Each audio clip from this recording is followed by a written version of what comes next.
এক বাক্যে বলবো, আপনারা দেখবেন বৃক্ষ তোমার নাম কি, ফলে পরিচয় হবে। প্রতিটি বিষয়ে পুঙ্খানুপুঙ্খানু নিরপেক্ষভাবে আমরা সিদ্ধান্ত দিব। আপনারা অতি অল্প সময়ে এই সকল বিষয়ে অগ্রগতি যাতে পারেন।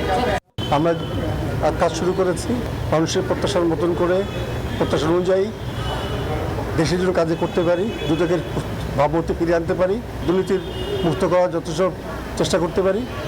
আমাদের জন্য আপনারা দোয়া করবেন, আমাদের কাজটা শুরু করে দেন। ইনশাআল্লাহ আগামী দিনে ভালো ফল আমাদের আনবো বলে আমাদের প্রত্যাশা আছে।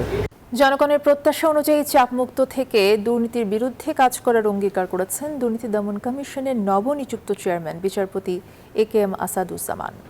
দুদকের নতুন কমিশনের প্রথম কার্যদিবসে এই কথা বলেন তিনি। জানান, সংস্থাটির ভাবমূর্তি ফিরিয়ে আনতে স্বাধীনভাবে কাজ করবে নতুন কমিশন।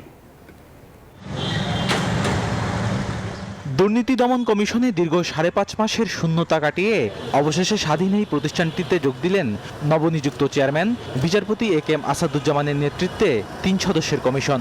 বুধবার সকালে সেগুনবাগিচার প্রধান কার্যালয়ে যোগদানের মধ্য দিয়ে নতুন কমিশনের কর্মঘণ্টা শুরু হলো।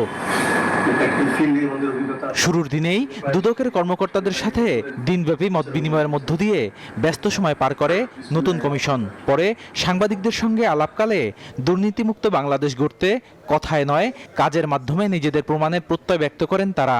এক বাক্যে বলবো, আপনারা দেখবেন বৃক্ষ তোমার নাম কি, ফলে পরিচয় হবে।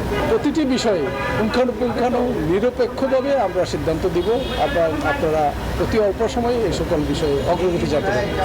আর নবনিযুক্ত চেয়ারম্যান বিচারপতি আসাদুজ্জামান বলেন, বর্তমান কমিশন দেশের জনগণকে হতাশ করবে না, কাজ করবে দুদকের ভাবমূর্তি ফেরাতে।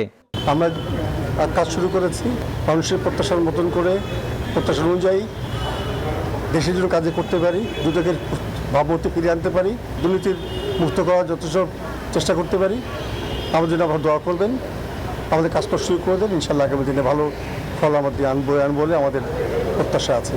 গত 3 মার্চ আব্দুল মোমিনের নেতৃত্বে 3 সদস্যের কমিশন পদত্যাগ করার পর 170 দিন অভিভাবক শূন্য ছিল দুর্নীতি প্রতিরোধে রাষ্ট্রের এই স্বাধীন সংস্থা।